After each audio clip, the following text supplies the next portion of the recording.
just didn't even see that answer coming in some of the interviews. And I think it gives us a perspective that we can't have otherwise. I mean, you have to choose to be grateful. I think you're 100% right on that. And so I think it starts to, when we choose that, it changes the way we look at the world. Yeah, the thing, this isn't going to sound real spiritual, and that's okay.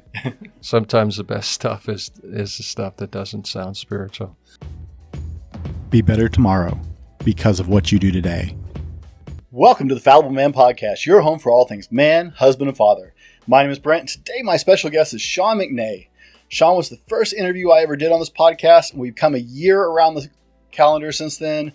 It was a great Thanksgiving show with lousy audio because we were shooting wherever I could with a USB mic.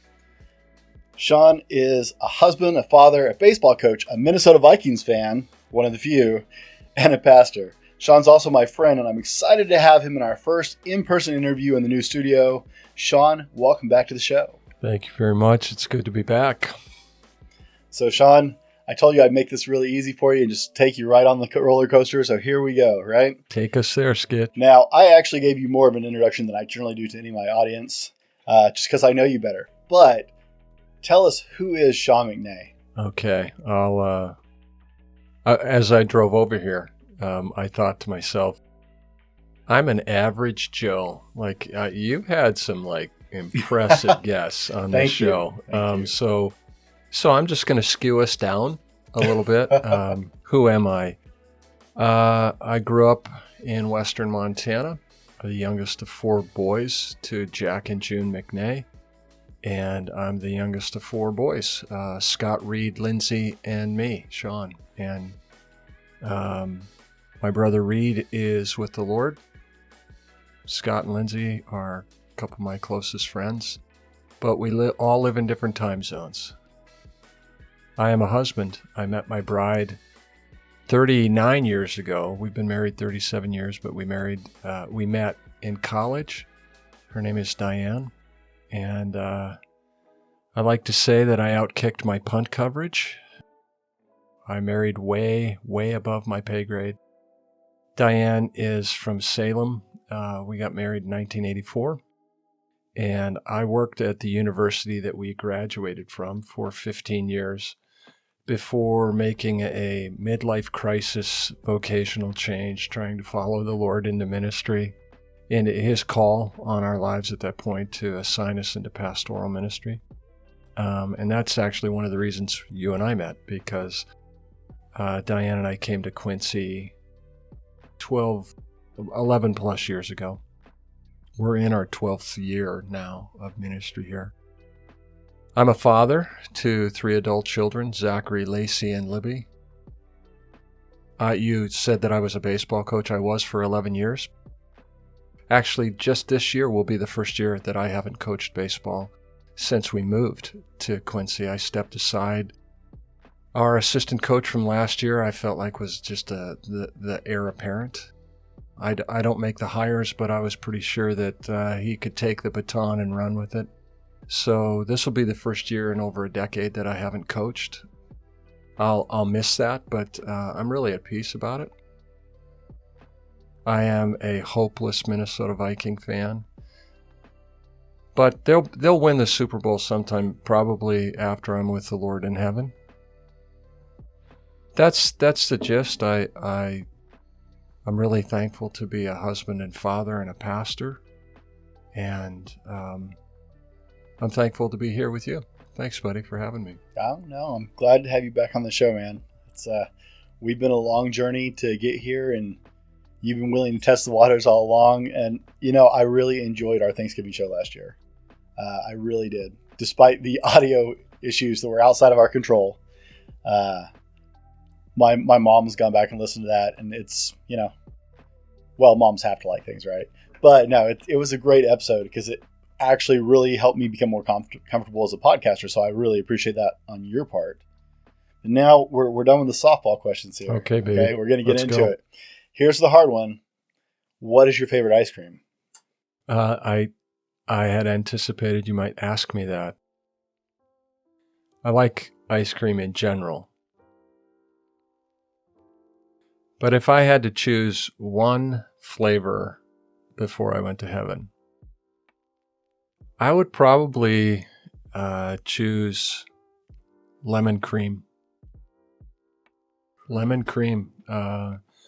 It'll love you tender. You should give it a try. It sounds good. You can get it at Baskin and Robbins. Okay, I was going to ask if there was a specific brand. It's, well, listen, I'm a lover, not a hater. So, no, I like ice cream. But if I had one bowl of ice cream before I went to be with the Lord, lemon cream, baby. Lemon cream it is. I love that question just because it's universal, right? Unless you are lactose intolerant. And they've even made ice creams just for that. Thank goodness for that.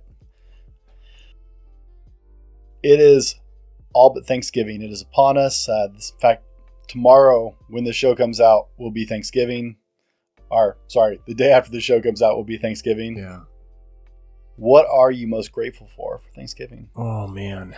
I want to leave some time for you to talk, actually. So I have to I have to think through. That's why I said most grateful for. I guess I would start with two things.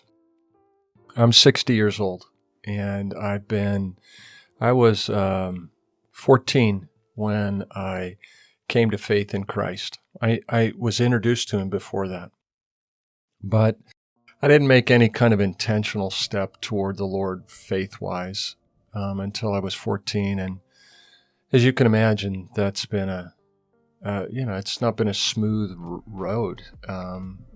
Maturity doesn't come quickly, and typically it doesn't come easily. And that's certainly been the case for me in my faith. I guess that implies I think I'm mature. I don't mean to imply that. But I think I'm further along than I was when I was 14. But I am thankful for this, first and foremost, that although I don't understand why, I'm loved by God. And I can look myself in the mirror and say to the guy that I'm looking at, like, I know who you are. Like, I know the truth about you. And God even more. Like, he knows us. He's the one that created us. He knows the things we're going to say before we say them, and the thoughts we're going to think before we think them. But to be loved by God, and I come in and out of my awareness of that, that would be the number one thing I'm thankful for, is that I'm known by the Creator and accepted and loved. Even though, you can say it a lot of ways. I'm a knucklehead. I'm a sinner. I'm a fallible man. And then I would add to that, I'm so thankful that I've been given family. My family of origin, my mom and dad, my three brothers. I'm just so thankful.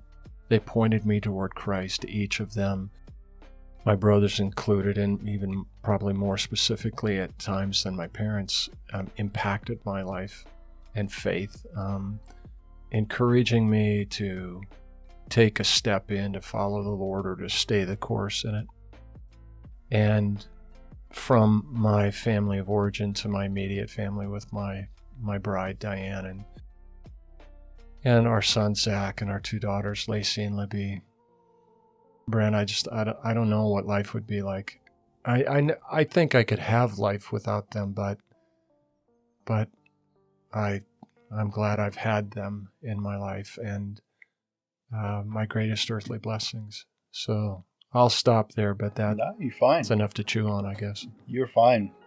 We are, if anything, honest on this podcast. I don't ask my guests to pull any punches or hold anything back, and I wouldn't ask that of anybody. That is probably one of my most fallible traits. Is I'm painfully honest about things. So especially about the fact that I'm fallible, but I don't believe in putting a gag on a person on something of the heart. I ask my guests to watch their language, just so we don't get the explicit rating on Apple very often. But, if it comes out naturally in the conversation forum, I also don't edit it out. So, I'll do my best. I know, right? That's going to be a struggle for you. But I certainly wouldn't ask you to say less in that format.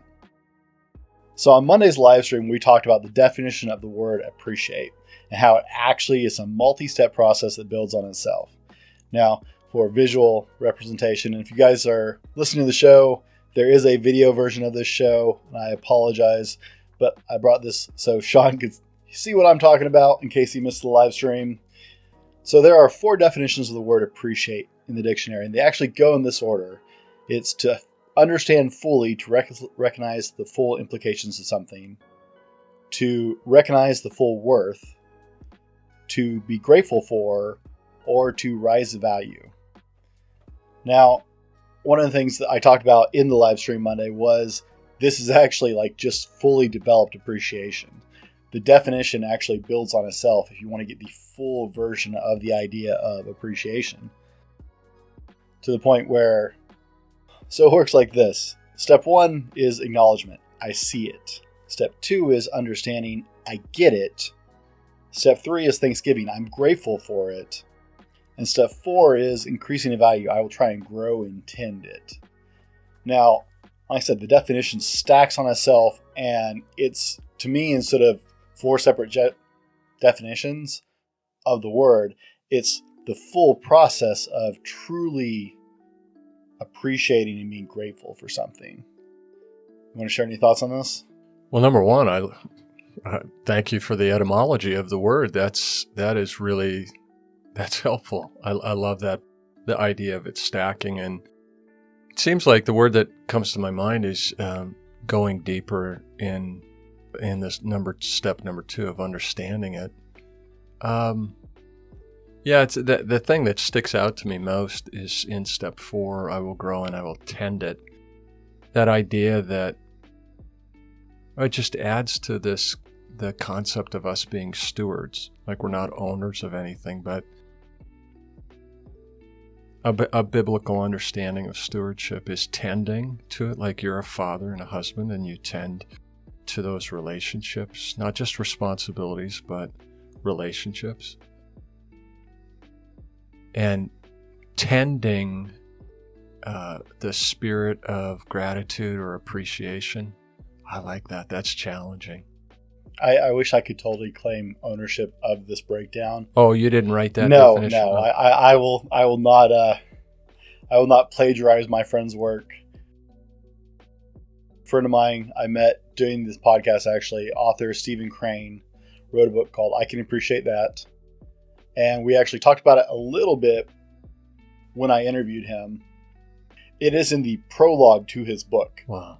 The whole rest of his book is a collection of basically essays because his son goaded him into living a life of gratitude for a year. His 15-year-old called him out hard. It was like, Dad, why do you always see the worst side of everything? Why are you such a pessimist? And so he plunged into this year of, but he breaks this down at the beginning of the book. And I read his whole book, and it was a great book. I'll loan it to you if you want. But this was in the opening prologue of the book. And I mean, just blew my mind. I never thought about it. I never even thought to think about it. But it had such gravity when I really started. It's like, wow, that is probably the best explanation of what it means to be truly appreciative or truly grateful in the stages of it, right? Because you can be grateful on the surface for something, right? We do that all the time. Hey, thanks for the cup of coffee, right? We do that kind of stuff all the time. And that's acknowledging that you did something for me, but that's not gratitude. Knowing that I haven't met Stephen, but hearing that he went through, it sounds like the book came out of that challenge that his son gave to him. Mm-hmm. It's no wonder. I mean, if you intentionally dive into the deep end and swim, right, in gratitude, that you would be able to give something more than a surface level definition of appreciation and gratitude. That's impressive. It's not just impressive; it's inspiring. You can borrow it if you want. Uh-huh. I'm sure you won't mind. Well, listen, you're only 3 steps from original thoughts. So Okay. you've quoted Stephen here, and you say, Stephen said. Mm-hmm. The next step is you can say, it's been said. And then the third time you just say, I've always thought. And there you have an original thought. So sorry, Stephen, if you're watching this. I'm not sure I could do that. Okay. I might feel guilty. Integrity. Yeah, fallible man. Okay. Steven's a really good dude. I'm actually planning to coordinate with him and a couple of the other guys I interviewed. I want to do a fatherhood symposium online. Live Q&A, streaming it. Steven has worked in the system with foster kids and kids like that. I've got another guy I interviewed who has stepchildren, and he's like, no one ever talks about being a stepdad. And a couple other guys I talked to, so I'm working on putting all of them together. We're going to do a fatherhood symposium online, just stream the whole thing like on a Saturday or something for a couple hours, and just do live question and answers and presentations on being a father and growing yourself as a father. Good stuff. I don't want to plagiarize him too much. I want him to come on the all show. Right. Yeah, you can plagiarize him after he's been back on. Yeah, after he's been back on. He shared that in the book and it was like, wow, I never just put that together, and absolutely loved it. And it played into today's episode so well as we're talking about Thanksgiving and gratitude. I just wanted to share it with you because I didn't know if you'd ever seen that before. No. Because when I saw it, it's mind blown, right? Guys, we're spending the first part of the show just getting to know Shaun and letting you guys get to know Shaun a little bit. And we're talking about the idea of appreciation. In the second half of the show, we're going to go into applied gratitude. What does it look like to live your life with gratitude? We're going to roll to our sponsors, and we'll be right back with more from Shaun. Today's episode brought to you by thefallibleman.com. That's right, it's us. Head over to www.thefallibleman.com and check out our blog, updated twice a week with new content and links to all of our social media offerings. Tag or search us at The Fallible Man or at Fallible Man on Facebook, Instagram, Twitter, and other social medias for daily content. While you're there, check out our attitude swag, shirts, cups, stickers, and more. Again, that's www.thefallibleman.com. Welcome back. We're here with Shaun McNay discussing gratitude, and we're going to get into that, what it actually looks like to practice gratitude as a lifestyle going forward. But before we dig into that, Shaun, what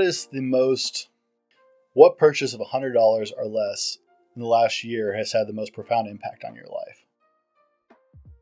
Of $100 or less? Yes. Well, the first thing that came to my mind actually was a little more than $100. Can I squeak over the limit? We'll see. Okay, well, you can decide. I bought a pair of shoes. I started walking. I had a close friend die. He was younger than me by about a decade, and he died of a massive heart attack. He, good man. I'll see him again. He's with the Lord now.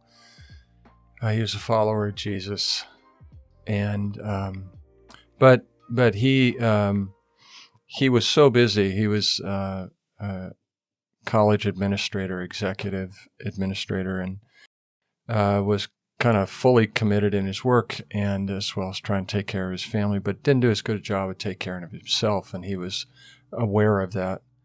And I was in the same spot when my friend Scott died, and just not doing a very good job of doing physical care.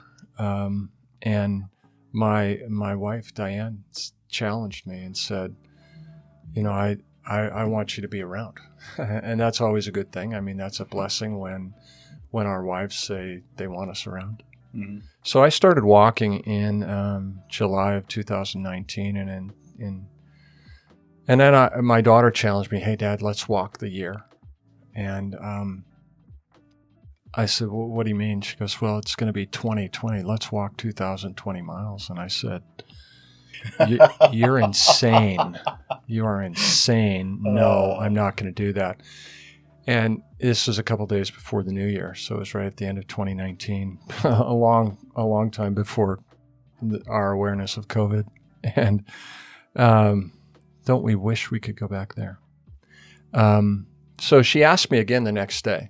All our kids were home for Christmas, and I said, "Honey, I don't have another word other than no. I'm not going to do that."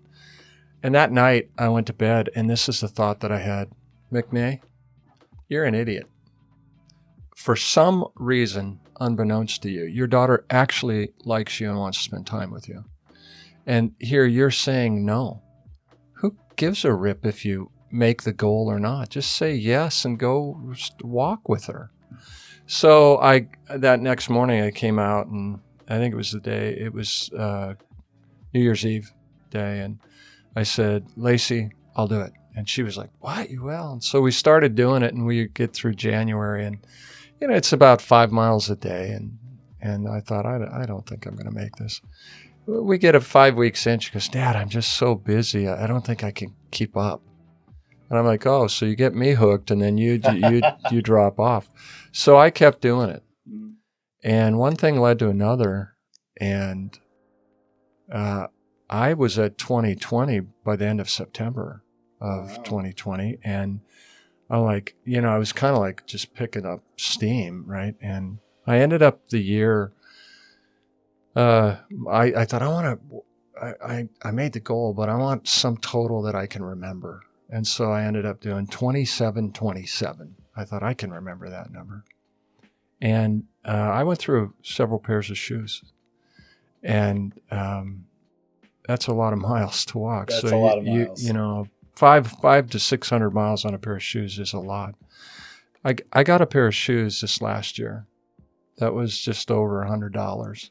And that's a lot of money to pay for shoes, but I'm probably, for what it all represents, because I listened to the Bible about 2 full times through in the span of walking that, in 2019 and 2020. So well over 3,000 miles.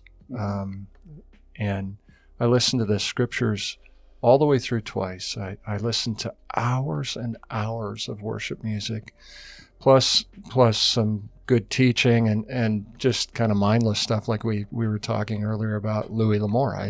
I listened to a few Louis L'Amour books, and yeah, I'm that guy that likes the Vikings and Louis L'Amour. Hey, I grew up on Louis L'Amour. I'm good with it. Yeah, but the reason that I would choose those shoes is because of what it represents. It brought my wife and I closer together, because I did some of those walks with her. I did some with my daughter and my other daughter, Libby, and my son. I got to walk some of those miles with all of them, and I benefited physically. You lost a lot of weight. It was, but the reason I would choose the shoes is what it represents, and I'm very thankful for it. So you're going to have to decide if it's worthy of me saying they were over $100. You know what? Let me drill into this a little bit, because you actually hit 2 points that we hammer on frequently on this channel. Is A, you use the time to also improve yourself. You listen to the Bible, you listen to other books. You didn't just walk, you fed your soul, you fed your mind as you were taking care of yourself physically. And we're huge proponents of that. In fact, last Monday night, Monday before last, I was just talking about hacks on how to fit in self-improvement in a super busy lifestyle. And I became a huge fan of Audible in 2020. I'd never listened to audiobooks before. Now I love them. I just started a new one yesterday. And so, I'm a huge fan of audiobooks because it's let me I love reading. I have for years. Never as much as the rest of my family. I was a late bloomer on that. Like, I was a kid, they all read. It drove me nuts because they'd all be reading books. I'd be bored out of my mind. I didn't actually fall in love with reading until I was somewhere around a sophomore in high school. But I don't always have time to read. So the fact that you're doubling up your walking to feed yourself emotionally and spiritually while taking care of yourself physically, we got to let that go. That's a well invested, slightly over $100. That, and I mean, you hit the nail on the head. So many men stop taking care of themselves physically in the name of trying to be better husbands and better fathers, trying to provide for their family and take care of themselves.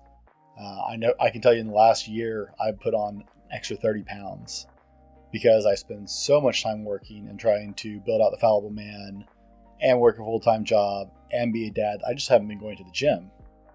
And my birthday squats are coming up for the year, and I'm terrified that I'm going to die. Just say no. No, I've got to do it. Fail, pass or fail, I got to do it, man. I'm in. It gives me a hard dose of reality. It's one of the things I love about weights. Weights are completely bipartisan on everything. They don't care. They don't care if you feel good. They don't care if you hurt. They don't care if you're tired. However many pounds is on that floor is the same amount no matter how you feel. And you're either bringing it and you're going to move it or you're not. It's one of your most honest friends in the world. Mm-hmm. So I love weights for that. But yeah, it's so many guys I've talked to and worked with, that is a universal thing. And I mean, you don't even have to talk to people. You can just look, right? As people mature and grow up and develop jobs and families and mortgages, right? We all get a little wider and a little less healthy. Yeah. And then if you add other habits like that, I mean, I smoked for years, which just tore up my lungs. And so, you add other bad habits and all of a sudden you're like, oh, look, I'm 30 pounds overweight. I get winded walking to my mailbox. It's a normal thing for men to die young because they literally work themselves to death. And part of that is they work a lot of hours to take care of their families, which isn't a bad thing. It's good that men want to take care of their families. But they also stop taking care of themselves so they can work more. And so, yeah, no, I can let go the $100 on that one. Okay.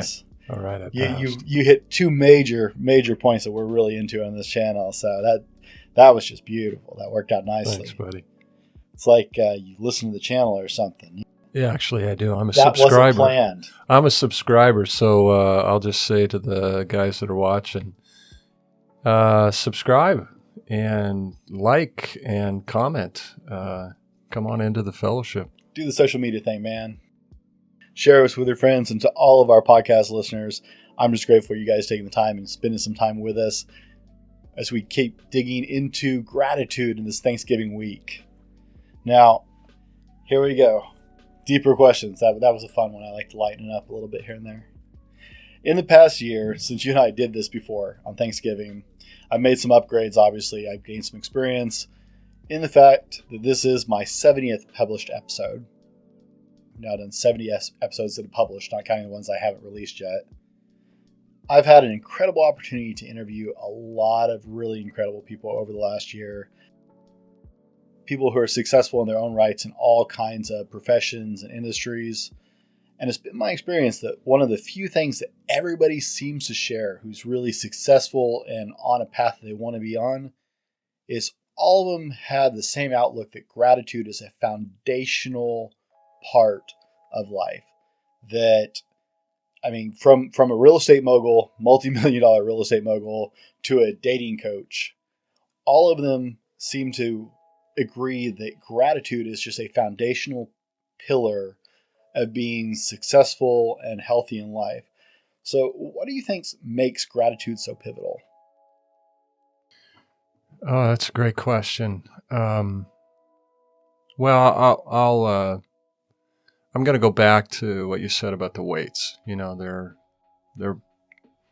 not partisan. They're your best friend, and they'll tell you right where you're at. So I hate weights. So after I walk, I typically do a little bit of stretching and some just body weight stuff. Mm-hmm. And so mine are push-ups. And I have a good friend, Pat Bailey. He coached for like 42 years, I think. He most recently was coaching at Oregon State for baseball. And now in his 60s, he's working with the Fellowship of Christian Athletes. And Bales is he's a wonderful guy, a great guy, good friend, good Christian man, really faithful to the Lord and his wife and his kids. grandkids. And I lifted weights with Pat when we were younger, and so I can't get his voice out of my head. Just today, after a walk, I was deciding whether or not I wanted to do these push-ups. And I could hear Bales in my mind. He was saying, those push-ups aren't going to do themselves. If they're going to get done, they're going to get done by you. Let's go. And that's actually a pretty good imitation of Pat Bailey. But it motivated me. And I would say that I think that appreciation, thanksgiving, gratitude are so pivotal because they're a choice. You have to choose to do it. You have to decide if you're going to be thankful, grateful, appreciative. And it's when we engage that amazing gift that God gave us of free moral agency. Because we're made differently than the angels, we're made differently than the animals. We were given free moral agency, or in other words, we were created by God to be able to choose. The upside is we can choose Him, we can choose good, we can choose, worthy things. The downside is that, I'm a fallible man, so I know what it is to choose unworthy things. And I think what makes appreciation so amazing is that in order to do it, you have to choose it. And that you're thankful, really, really thankful, when it's hard to say thanks. When your circumstances beg you, they cry out to you to complain, to whine, to be bitter. And the Spirit of God is within you, inviting you, prompting you, encouraging you to be thankful. And there it is. There's the choice. The old man, the flesh, that flesh nature within us, doesn't want to be thankful. We want to be selfish. We want to complain. We want to be bitter.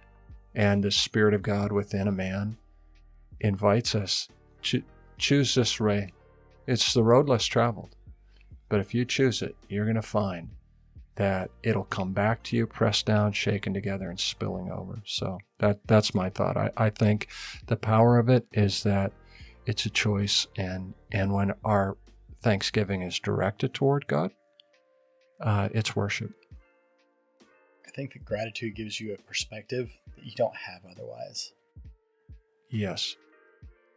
Just in the collection of people I've talked to, it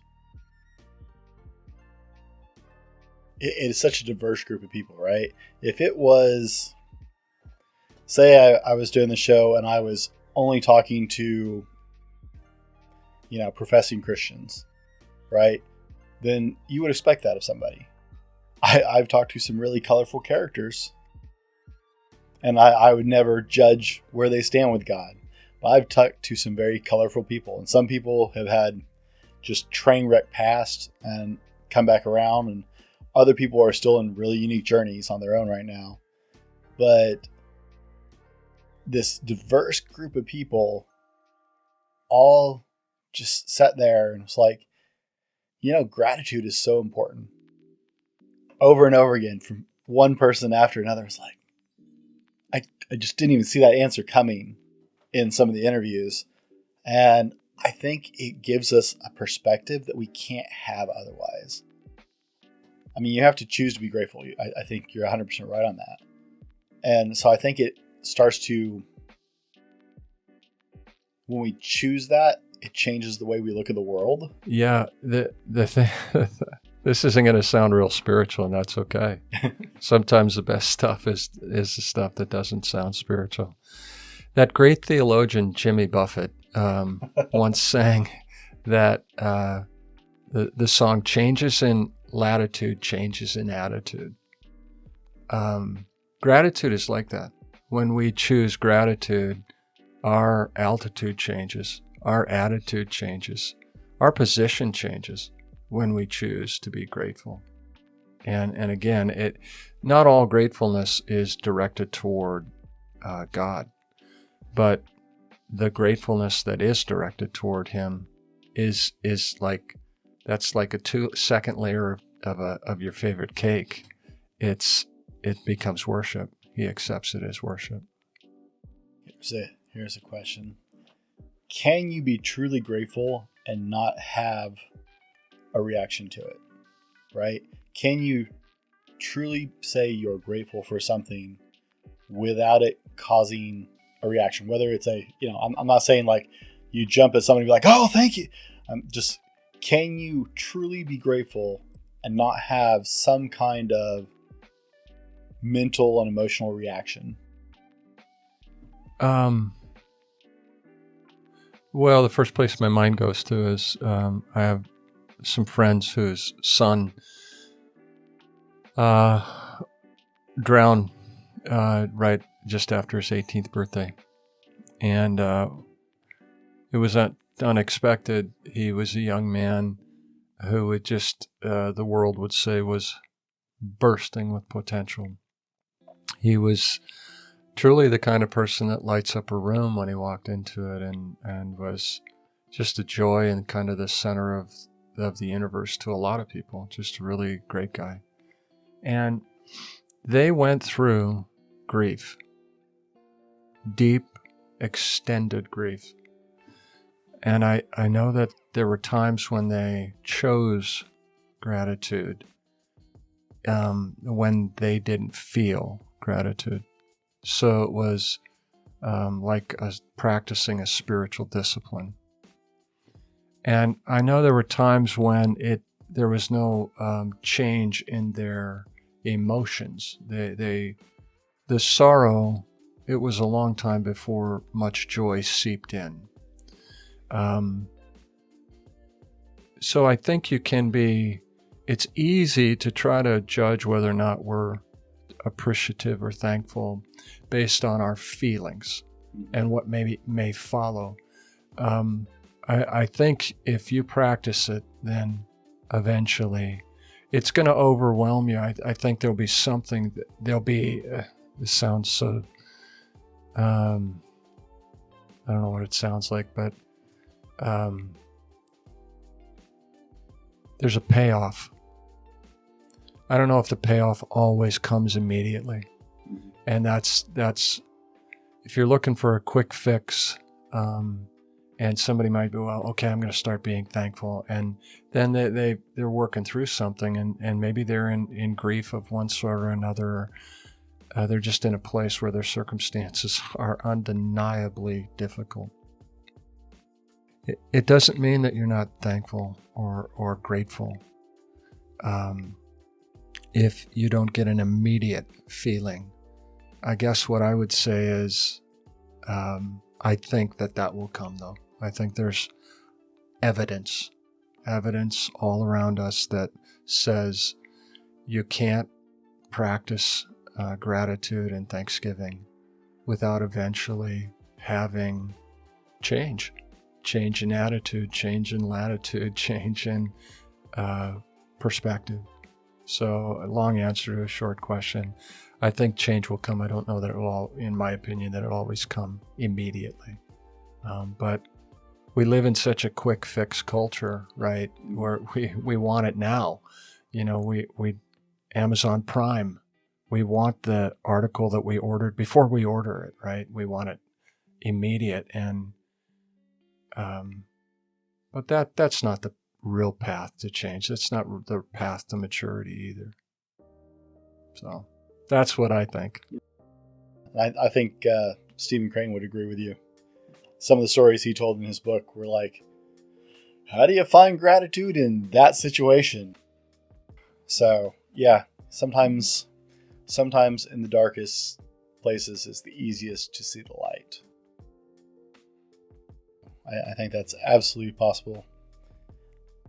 What does gratitude in action look like? Or did you have something you want to say? No, okay. No. What does gratitude in action look like? Well, I suppose we think that words, but congruency, like when our words and our actions meet, they match, or they're they're close, or I don't know. I guess 100% congruency would be somebody who says everything that they do and they do everything they say. Jesus is probably the only example of somebody I could say was 100% congruent. So I think my first thought is, well, what are the words that are preceding? But then what are the actions that you observe either in yourself or somebody that you think is grateful? Man, gratitude can sound like words of thanksgiving, affirmation, praise. Actions of gratitude are sacrificial giving of one kind or another. That I just have a lot of stories in my mind of especially children who want to help. They see a need and they're not tied up in the value of things, so they want to give, right? Mm-hmm. And maybe we can learn from kids, but kids can oftentimes, we'll cite them for being the example of selfishness or whatever, but we could probably find real good examples in the adult world of that. Sacrificial, cheerful giving, I think, is a pretty good indicator of gratitude. Now, let's define sacrificial, intentional, because with some of our listeners, those are big church words that aren't going to ring.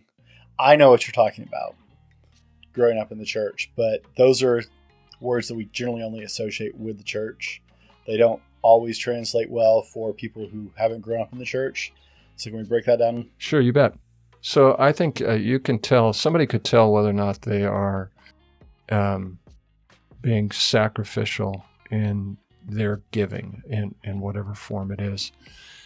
If it doesn't cost you anything, then it's not sacrifice. Now, it might be sincere, mm-hmm. but for something to be sacrificial, it's got to cost you. And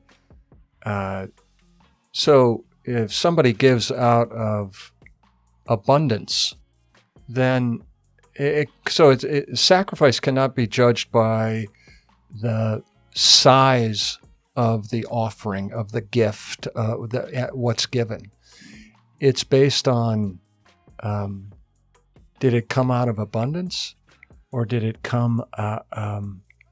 Did it cut into what you think you need? And so, if somebody was like, I wonder if I'm a sacrificial giver, I guess I would say, did it cost you anything? Because if you want to. And there's nothing wrong with giving out of abundance. There's nothing wrong with that. It's not a competition, right? And the winner of the sacrificial giving is. It's not that, but this idea that to whom much is given, much is required. But the flip side of that is the blessings will come back to those who give the most. And that could, if your listeners are familiar with the kind of the health and wealth prosperity gospel, I'm not preaching that. I don't ascribe to that. I'm just saying that there is I think it's a universal law that when we give, it is given back to us. And what's interesting is when we start looking behind, like, well, where's that coming from? That's where I think some people actually meet God. So it's cool. Yeah, but that's for another podcast. Nope, we'll get into that some other time. But I do appreciate you breaking that down a little bit more. I know that's one of the things I used to get hit with all the time as a youth minister was if I moved into Bible words with people when I was talking. But I mean, it's the same thing in the industry, right? Personal trainers at the gym who use big fancy terms so they sound smart are usually idiots. And they're just trying to impress their clients who don't actually know what they're talking about. So Those guys drive me nuts. You know, I can talk about computers till everybody in this room or listening to this podcast falls asleep because nobody cares. And it's industry boring to talk about computers, especially when I start getting into techno jargon. So my wife was telling me she was attending a seminar today online for QuickBooks because she does bookkeeping. And she was trying to tell me about it. I'm just like, I'm great, baby. Yeah, just try not to nod off as she's going into these. I'm like, I don't even know what you're talking about. So you could do that with me and computers in a nanosecond. Oh, see what I did there? I know.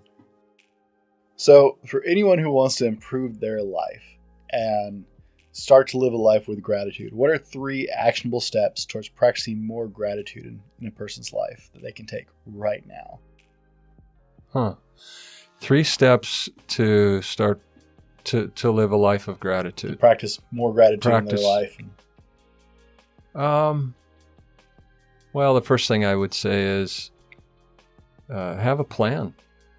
Write it down, right? Like choose someone or something and commit to it. Like, when you agree with somebody, like, hey, I want to do this, right? Now you're accountable to someone. So if I would say this step number 1 is bring somebody else in for accountability. 2, set a date that you're going to do it by. And if they really do want to practice it, like do it within 48 hours. Like, and then thirdly, I would say start with something small, not like I'm going to give $100,000 and you might not make $100,000 in a year. It's like, don't do that. Just if you want to start, say, you know what, I'm going to buy the guy in line behind me at Starbucks. I'm going to buy his coffee. And so those are the things I would say. Get somebody that you're accountable to. Set a date, that you want to do it by, and start small so you can do it. Do it sooner rather than later. Guys, are you hearing what he's saying? Those are all very intentional steps. To practice gratitude, you have to be intentional about your decisions. You have to be intentional and purposeful about what you're doing. It doesn't happen by accident. You don't stumble into it. It's like anything else good in your life. You have to be intentional about it for it to really take root. Nothing just happens. That's that fairy tale we're all waiting for retirement for, when I just happen to find the winning lottery ticket one day. Right? My wife keeps telling me I have to buy lottery tickets to win. I keep telling her if God wants me to have the money, I'll just find the winning lottery ticket. I got about the same chances either way.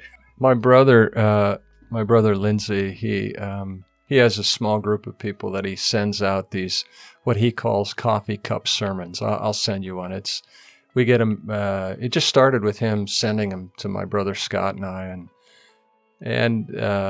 but they're really good. Like, he'll write down a thought on a coffee cup while he's at church. I'm like, do you pay attention to your pastor or what? So, but in the back row with us. They're typically, he'll take whatever he's hearing in the pastor's sermon and sum it up into a statement he can put on a coffee cup. And the coffee cup sermon from this last week was, sail, don't drift. And I like that because that's exactly what you're saying there. It's intentional. We never drift into ports of excellence, right? You have to be intentional. You have to set the sail and take hold of the, whatever controls the rudder, and be aware of the wind. And you got to be intentional in order to sail into excellent ports. You never, when a boat hits the rocks, they drift it into it. Unless the sailor is an idiot, he doesn't, point the boat toward the rocks. So that what you're saying about being intentional is what my brother Lindsay said in his coffee cup sermon: sail, don't drift. Yeah, but that was way more eloquent than what I just said. So well, remember now, 3 points to, you're only 3 steps away from originality. Oh, yeah, that one's going to work his way into Manly Monday eventually. For sure. Shaun, if people are looking to connect with you or to reach out to you, where can they find you? Do you do social media? I know the church does YouTube, and I'll put a link for the church's YouTube in the show notes as well. Well, I think that would be the best way. Our contact information for the church is on we're online, Quincy Free Methodist Church, QFMC.org, I think is what it is. Our YouTube channel is the Quincy Free Methodist Church. We have a Facebook page and Instagram, but all you got to do is type in Quincy Free Methodist Church and you'll get there. I'd welcome any contact from any of your listeners if they want to have conversation or you guys have actually nailed the SEO. Have you heard of SEO before? I have no idea what you're talking about. SEO is what the internet runs on. It's what Google lives on. It's search engine optimization. You type in Quincy Free Methodist Church on Google, like I don't even have to fill it all the way out. It starts to fill it in. Quincy is a unique enough name with a combination of Free Methodist Church in there that, YouTube, Google, it pops up. I wish my website popped up that easily. Well, if it pops up and if we've nailed whatever it is that you SEO, said we nailed,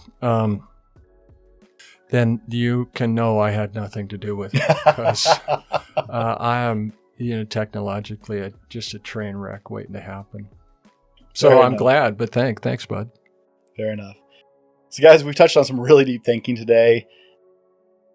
Gratitude is a really deep thing. A couple Mondays ago, we talked about growing emotionally and spiritually, and gratitude is something that affects you on both levels. It's something deep within yourself, and it's a beautiful thing that will make you happier. It will make you have a better outlook on life. It will make you feel better about other people, about yourself. So guys, while some deep thinking, it's actually a really easy lifestyle because the more you practice gratitude, the easier it gets to practice gratitude and the more root it takes in your life, guys, and it will change your life forever. So practice your gratitude, execute on what Shaun said, find someone to help you be accountable, make a plan and execute, guys. It's Thanksgiving tomorrow, so happy Thanksgiving to you guys from our family here at the Fallible Man. We pray that you get to be with people you love, and if you can't be with them tomorrow, our prayers are with you. Hopefully you can connect with them in other ways in this crazy time in our lives. Guys, count your blessings even in troubled waters, and as always, be better tomorrow because of what you do today, and we'll see you on the next one. This has been the Fallible Man Podcast, your home for everything man, husband, and father. Be sure to subscribe so you don't miss a show. Head over to www.thefallibleman.com for more content and get your own Fallible Man gear.